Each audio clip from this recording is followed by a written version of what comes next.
Hello and welcome to Bitlemmas episode 18. I'm Watson. I'm here with B Sovereign. And today's a book review of Hidden Repression by Alex Gladstein. The book's claim is not just that some development projects fail.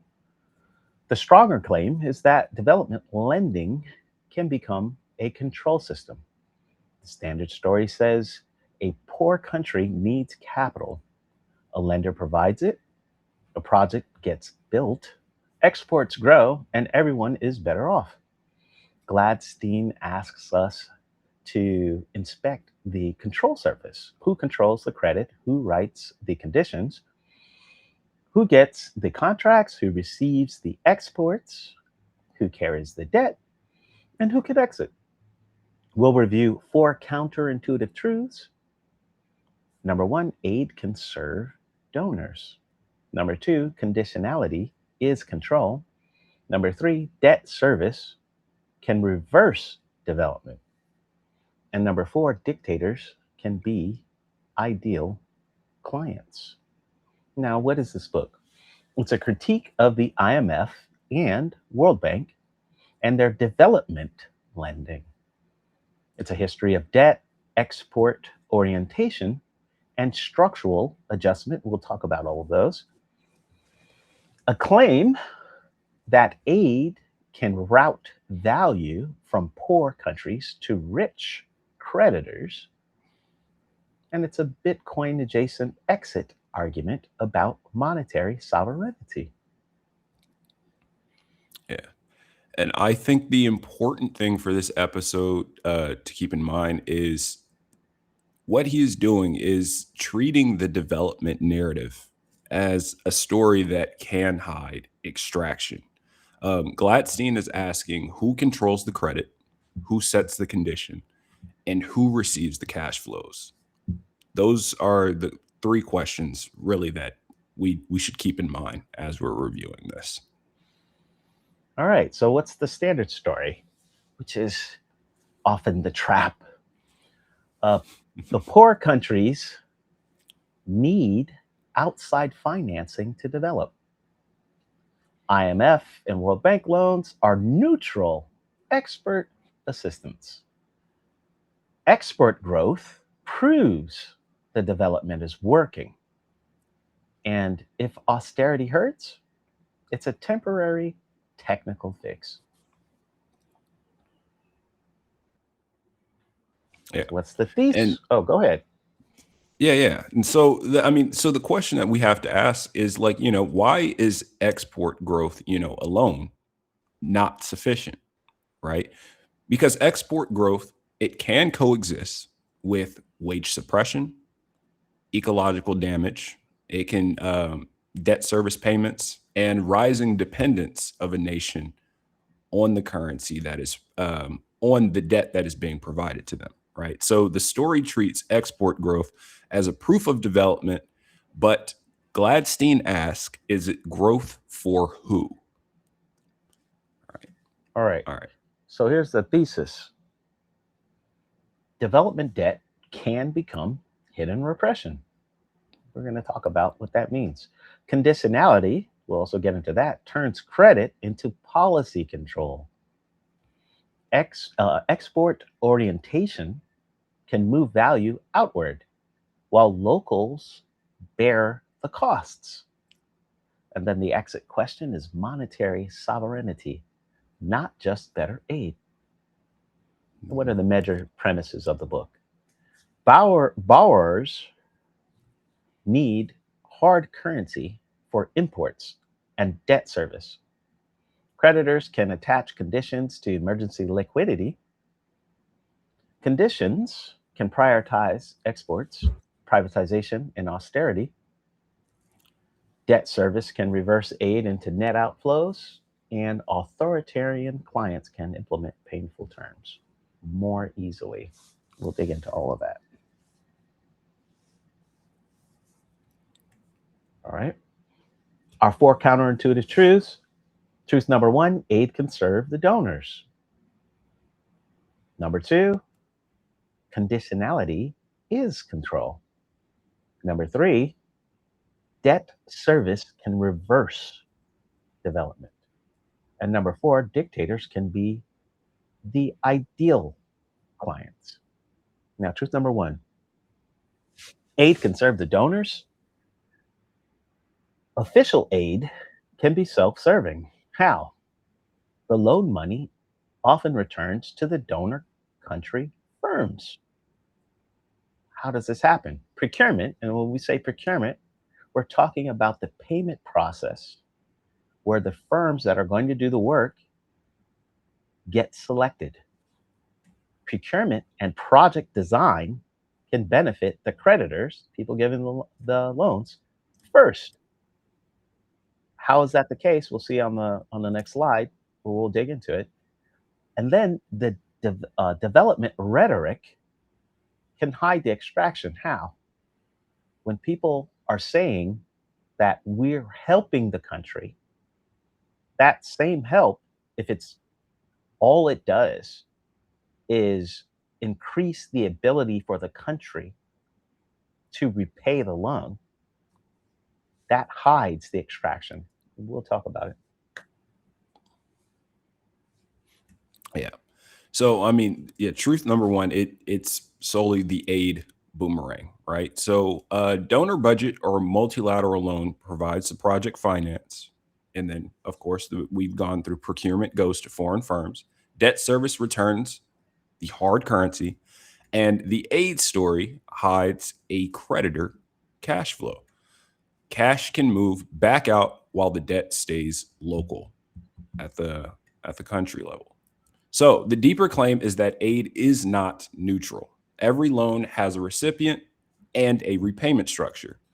The question is always who gets the contract and who carries the debt and who receives the output and who controls the next loan. So if procurement goes to foreign firms and debt service returns hard currency, the cash can move back out while the debt stays with the country borrowing, is what the story calls. And the story calls this aid, but the system routes value from borrowers to creditors. All right. So this aid boomerang, you have the donor budget and the multilateral loan. What is the multilateral part of it? The IMF has a basket of currencies that it treats as its reserve asset. And when it gives out the loan, it needs to get paid back in what the author is calling the hard currency. And we'll get into that. The borrower receives the project finance, and then the procurement goes to the foreign firms. So to be clear, if you were to say, we're going to build a railroad in your country, the group building the railroad is a foreign firm. It isn't the local firm. That's one of the tricks, one of the conditions of the loan. The debt service returns hard currency. What do we mean by that? So the hard currency in this context is talking about anything that can be used for international trade. So we're talking about this basket of currencies. You may just go ahead and say the American dollar, but it's a basket of currencies at the IMF. When they pay back, they have to pay back in that asset. They can't pay back in their local currency. So the aid story hides a creditor cash flow. When they go in, one of the things that happens is foreign firms are implementing the infrastructure building, for instance. Now, truth number two, conditionality is control. What do we mean? Structural adjustment changes the borrower's economy. What's an example of that? You can say one example is Bangladesh, where the IMF and World Bank put a condition that their economy needs to be based off of shrimp, even though they had other crops. And so the shrimp was going to be the cash crop. Why does that matter? Well, when the economy restructures around shrimp, then they are vulnerable to losing their efficiencies and their competency in doing other things like farming rice. And then so now they're less self sufficient. Now, on top of that, they are told that they're specializing in shrimp, and they're also told that they need to purchase from other countries, including the United States, for instance, their other crops like rice. What does that do? And the United States will subsidize its rice and its other crops and then sell.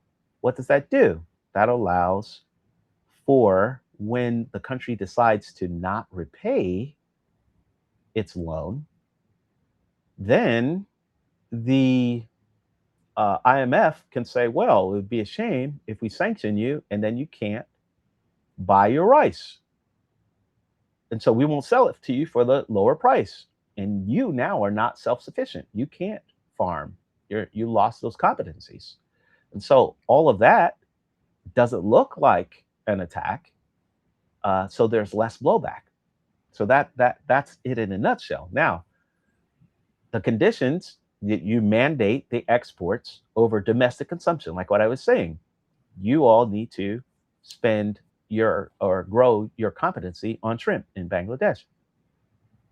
Then, if you can't pay back your loan, you can't service your loan, or you're having trouble, then they put a condition on what you call austerity, which means now you're going to have wage limits. You're going to have to limit your subsidies internally, um, and you're going to limit your public spending. Then the loan becomes a policy steering mechanism where they can funnel you in to places where it will make you more dependent. And before we move forward, I want to discuss, the rice situation, right? By creating the dependency on rice imports, right? That can be used as that is essentially a form of control, is when you are making sure that a country does need to depend on your exports in order to survive. And rice is a that is a consumer staple in that situation, and in Bangladesh's example. But for truth too, all right, this is the adjustment chain, right? The loan is conditional on austerity, devaluation, and privatization. Exports outrank local consumption, infrastructure serves extraction, repayment capacity goes up, and autonomy goes down, right? The policy package is also a control surface. So the primary diagnostic question for conditionality is, does the condition increase local welfare and agency, or does it mainly increase the borrower's ability to pay creditors? Conditions can prioritize exports, privatization, and austerity, and that prioritization shapes domestic policy. So when debt service outranks local welfare, the borrower has traded policy autonomy for hard currency access, and the conditionality is a governance surface. All right, so here's the adjustment chain.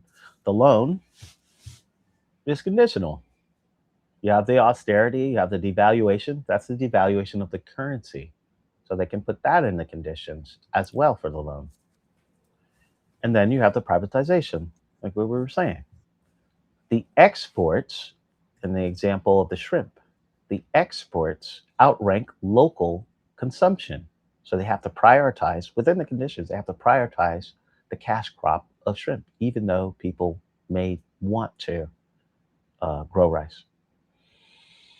The infrastructure can serve at extraction as well. So this would be an example of, let's say you have a mining enclave, a bunch of mines, and then you have all of the homes and everything built around the mines, but then you also have a railroad. And the railroad goes from the mine to a port, and that's it.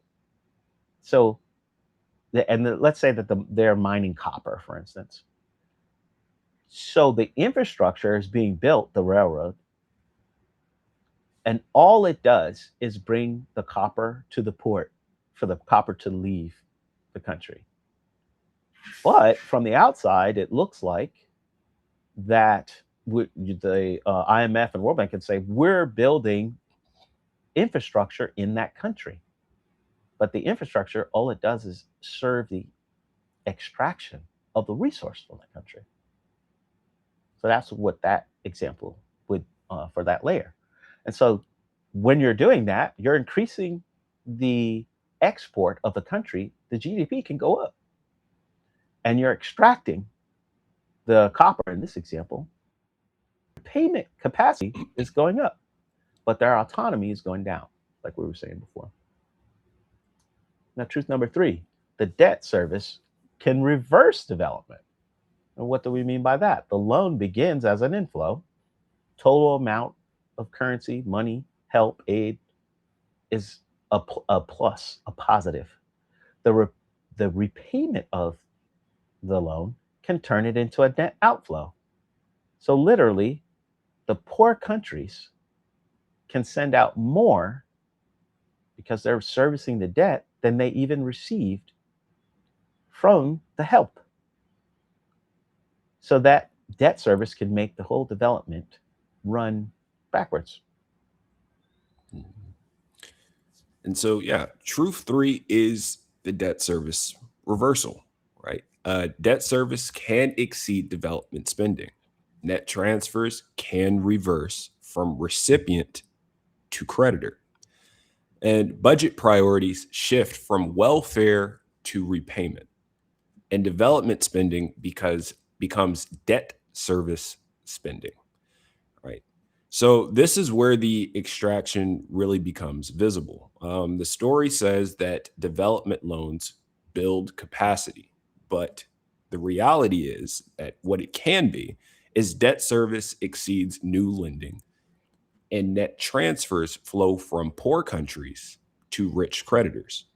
The borrower is still called a recipient because they took the loan, but the flows are reversed, meaning that you are enriching the country or the IMF and World Bank, the ones that given the loan, right? So the question is not whether aid exists, but whether the structure of that aid routes value outward. Right.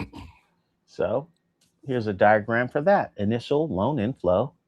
The project has a spend, a certain amount that is being spent on the project. And we talked about the firms that will implement the project can be foreign firms, but then there's also fees. These fees, the IMF and the World Bank, they have consultants, economic hitmen, if you will, and they charge and they come in and try to direct how all the money is going to be spent, and they charge for it. So they also they use the loan to pay these fees as well for these consultants. So you have the hard currency, and the hard currency, remember, is what the loan is in. So it is in the reserve asset that the IMF pays, and it needs to be paid back in that same format with for the principal and the interest. Then you have a refinancing of the loan because they can't pay it back, and so new loans that they take out from the IMF will pay for and service the debt of the old loans. And so that will create this net transfer from the borrower to the creditor. And now, truth number 4, dictators can be ideal clients. Painful conditions are unpopular in democracies. And we talked about what the conditions are. They could literally say, you can't grow rice, or we're not going to subsidize, or we're not going to help you, we're not going to build infrastructure for that, or whatever it is. When you take these loans, they need to be for shrimp, for instance. And the people can say, we don't like that. But the undemocratic clients can impose adjustment without consent. the regimes, the authoritarian regimes can say, we're going to pay this. The loans can entrench the abusive regimes and burden citizens. How? Well, they take the loans and they can pay for their military.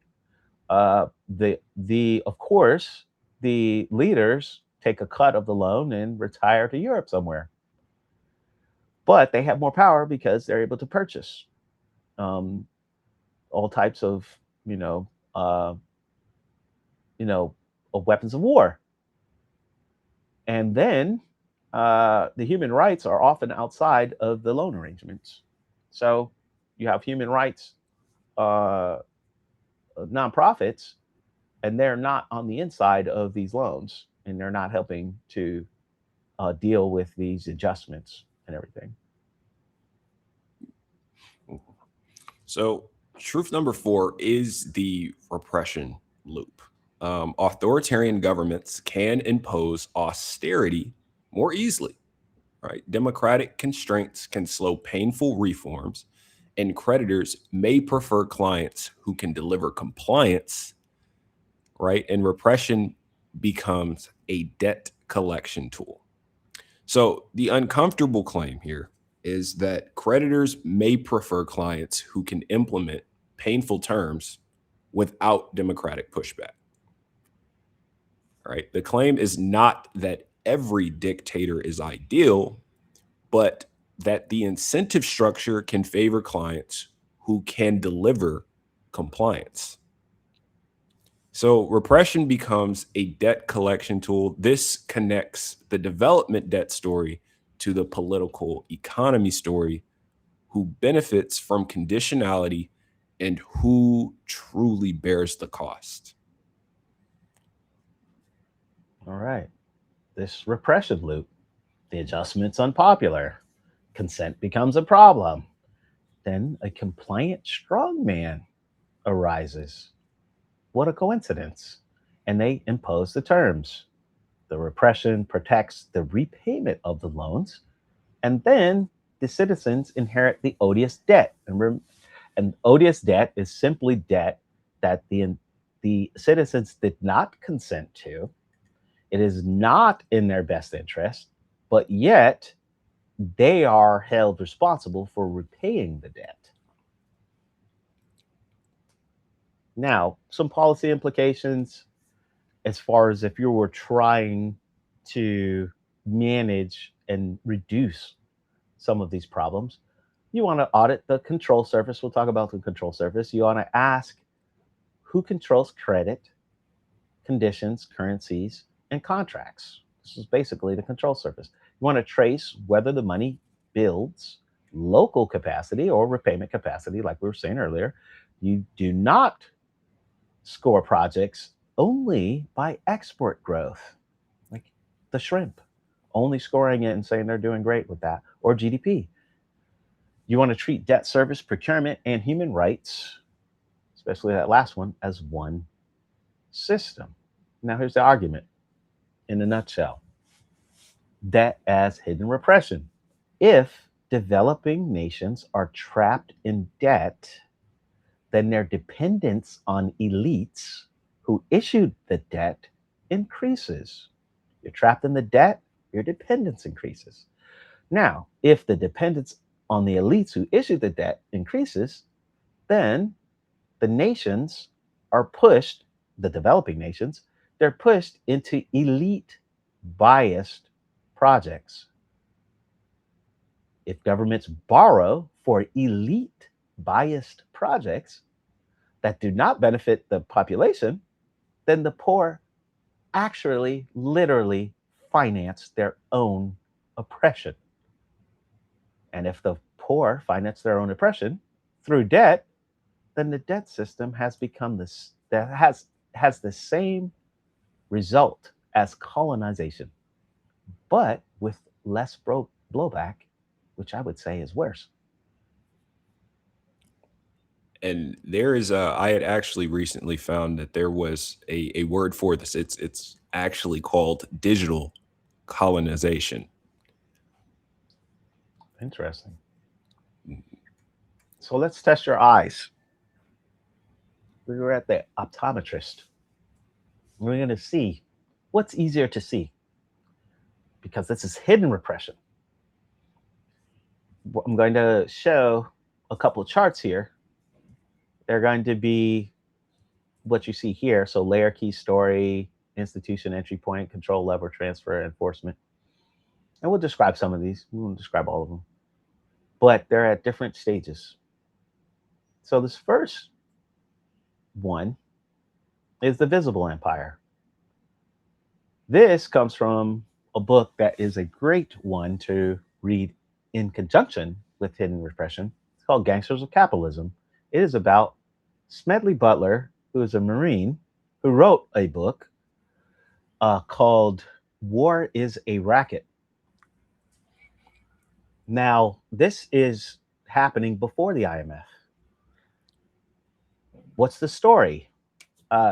During the times of Smedley Butler, we were going into places like Cuba and the Philippines because Spain was there and we were liberating them. Spain actually coined the term concentration camp. And we went into the Philippines, for instance, and said, you know what, we're going to liberate you. And we're going to turn around and implement the concentration camps ourselves. And we're going to do it through force. It's an occupation. Now, Americans hate colonization. We've never learned that we have any colonies. We don't like that word. But it's a benevolent occupation because we liberated you.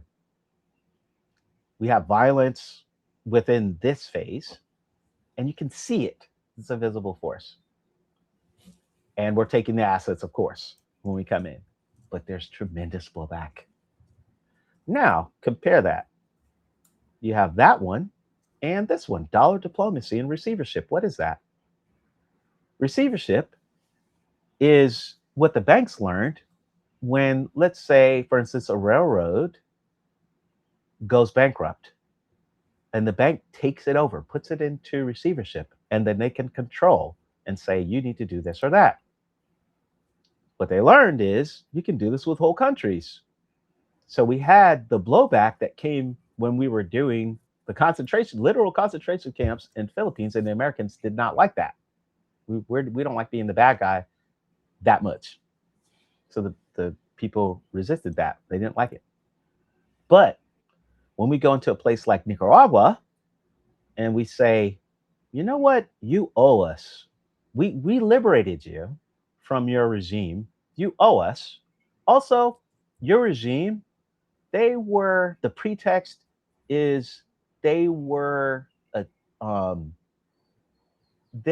attacking the miners that were there, our American countries, our American firms. So people had mines there, and then the regimes were saying, we're going to nationalize that, we're going to take that. And so we came in, we sent the Marines in, and we said, we're liberating you. You got a new leader that's favorable to us. And you owe us for liberating you as well. So you need to pay us back. And well, how are you going to do that? We control your customs. What does that mean? We control your exports. Literally, we take a customs agent and say, when you try to export from a country, we'll say where it goes. And guess what? We want real good deals on bananas. We want real good deals on pineapples. We want real good deals at whatever it is that you're sending. And then you're going to pay us back that way and other ways. We'll go into Haiti and take the gold straight out your bank. But you owed us. So that's why we were able to do that. Now, I'll say, which one is easier to see? Marines coming in and doing concentration camps, but we're liberating you from Spain.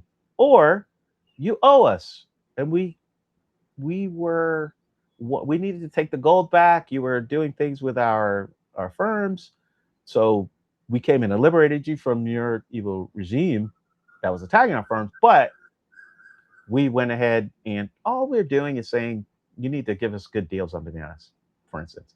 So you can think, this one or is this one? Which one is easier to see? Now compare that one with this book. You have Hidden Repression. There's no Marines anymore. We want to develop your country. It's the IMF and the World Bank. It is the United States. And the method of enforcement, we need to do things like we're putting conditions on the loans we're giving you. And you need to obey those conditions, or we are going to do things like what we said earlier. You may get sanctioned, you may not get a very good deal on your rice when trading with the United States. The extraction is masked as aid on this one. We're giving you development debt. So which one now is easier to see?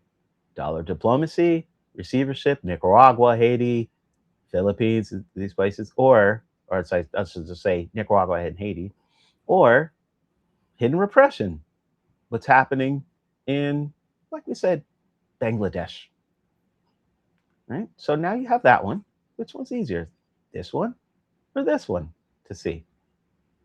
Between these two. Now, you may have come in and said, this is trivially true. We know we exploit the global south. We know we exploit countries in Africa or Latin America or whatever, even Greece. But which one is easier to see here? Domestic debt. So the institution is not Marines, it's not the IMF, it's the Treasury and central banks. And the transfer of the wealth is going to be into assets. So we're going to talk about the Cantillon effect. What is that? That's when you have an unequal relationship, an unequal benefit that goes to the people that are closer to new money. They're closer to the money printer. What do we mean there? They either actually are so close that they actually get cash, or they get favorable credit. What do we mean by favorable credit? They get 0% interest loans or very low. Now, what does that mean? They can turn around and take those loans and put them into assets before the inflation hits. So that's assets before the wages. The inflation hits your wages when they print money. So how do they enforce this? Through taxes, prices, and rates. Who is it that pays here? It's the people who receive the money printing, the money itself, late in after the printing. And then what is the whole game is the extraction is the money itself. So which one is easier to see now? The hidden repression or the monetary debt? Between these two. So you may come back to this and look through all of those, and you may, if you're, a good liberal, you see this is trivial, this is trivial, this is trivial, but for some reason on this one, you may have a problem. And you may need to get your eyes checked. Now, on the next, we're at the component where we're going to critique the book from a builder perspective. And for this portion, we're talking about software craftsmanship, and we're going to talk about creating a language and we're solving the problem in the language. So every domain has some type of domain nomenclature or jargon. And that's created naturally in order to solve problems. So we're going to take the language from this book and we're going to critique it and try to use it. So you want to treat development, what the book is talking about, like a language. And we're going to separate it into primitives, fundamental methods of composition, and fundamental methods of abstraction that we're borrowing from the book, the Structure and Interpretation of Computer Programming. So what are the primitives in this book? Debt, hard currency, and remember hard currency in this context is going to be anything that you could use for international trade. Conditionality, those little strings attached onto the loans, exports, procurement, and repression itself. Methods of composition, composing those things. You can add loans plus conditions plus exports. We talked all about that. And that would be one composition. Another one would be infrastructure plus debt service, the railroads coming from the mines. Now, for the workhorse, the fundamental methods of abstraction. When you're reasoning within this domain, you have kind of the meta compositions, the aid boomerang, the adjustment trap, and the debt service reversal. And then when you're, for instance, if you're building a framework, let's say you're trying to help the global south and you're trying to build something, some type of software that's going to model it, and you're going back and forth with someone, when you're reasoning about it, you want to name the control surface, is what we're going to talk about on the next slide, before even debating the project. So you're not talking past each other. So that's the ubiquitous language. All right. And now the exit question. What does sovereignty look like when debt service outranks local welfare? Can a country exit from development debt without losing access to hard currency? What is the alternative to foreign currency dependence? These questions lead to the Bitcoin adjacent argument. Hard money that no single authority controls, peer-to-peer settlement without trusted intermediaries, an exit from discretionary monetary authority. Sovereignty not through control, but through optionality. So first, we've already solidified that the choke point, is the hard currency debt plus the lender conditionality. All right. The control surface is credit, procurement, currency, repayment, and recognition. All right. And the exit path are tools beyond corrupt governments and foreign multinationals. And the Bitcoin claim is that capital and technology, there's no government or corporation controls, right? And the trade-off here would be adoption, volatility, custody, liquidity, and political resistance. So let's see, what does Bitcoin offer in its exit from within a hidden repression, right? It offers a way to reduce dependence on foreign-controlled capital, which is manipulable fiat money, essentially. All right. So the intermediaries that can drain value from poorer countries, it does kind of rid that tool from them. And what are the costs of this exit path? So the cost include the adoption difficulty, which we had addressed in this slide here, which is a trade-off. There is the self-custody burden. There are liquidity constraints, right? You cannot always convert Bitcoin to cash with ease. There are off ramps that you do have to look at, whether it's peer to peer sending Bitcoin to someone else and receiving cash in return in order to spend, and also there is political resistance from institutions. Oh my goodness, sorry guys. Yeah, institutions like the IMF who do not like for you to invest in Bitcoin with the loans that they give you. Correct. And actually, El Salvador was a perfect example of when the IMF was trying to limit their ability to invest in Bitcoin based off of a loan that they had given them. And so what is the strongest version of the Bitcoin claim in this deck, right? Is Bitcoin is capital and technology that no government or corporation controls, so it can reduce dependency on foreign-controlled monetary and financial choke points. So, yeah, that is it for this slide, and we can move on to the builder usability. All right, builder usability. Make the financial control legible. So what is this all about? This is if you're building something and you want to onboard people as quickly and as easily as possible, it should be easy for people to use whatever you're building. And in this case, it's most likely something that's going to be helping Global South. Maybe a parallel economy framework. So you want to show who controls the money, conditions, and contracts, and the exits. Another way for reducing the friction for onboarding is you want to use convention over configuration. What would that be in this context? For instance, you can have a default debt flow and control surface map. So you can demonstrate what they're talking about in this book. You have the concept of omakase, which basically means you're going to a restaurant and you're going to let the chef decide because they're the exit. They're going to let them decide what you're going to eat. In this case, as a developer or builder, you're creating something that people can just turnkey, turn it right on, and be useful with the defaults that are you find uh, within this book.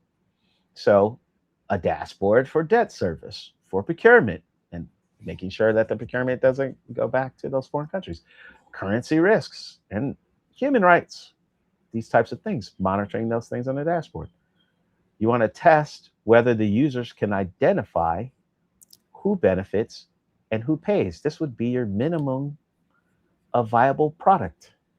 If they can't identify who benefits, who pays, you're violating what the core concept in the book.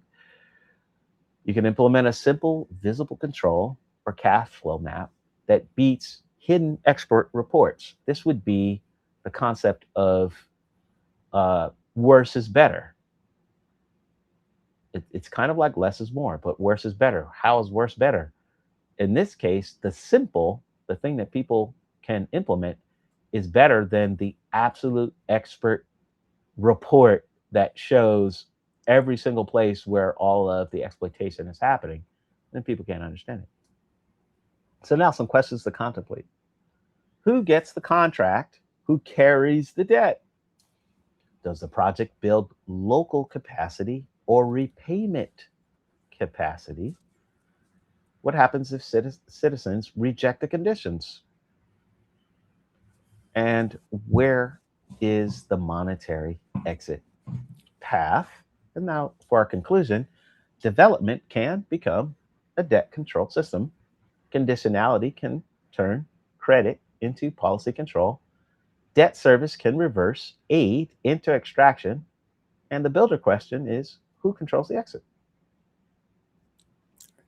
So, how can we implement this in practice, right? Gladstein gave us a theory of development as extraction. The builder transition is make financial control legible. Here's the one model, one story, and one action for this episode. The one model is development debt can become hidden repression when debt service, export mandates, and foreign currency dependence outrank local welfare. The extraction is real, but the story calls it aid. The mask moves from visible coercion to financial enforcement to monetary environment. Each step makes control less visible. The one story is the pattern across these four perspectives, right? From the visible military empire, dollar diplomacy and receivership, hidden repression, and then the domestic monetary debt.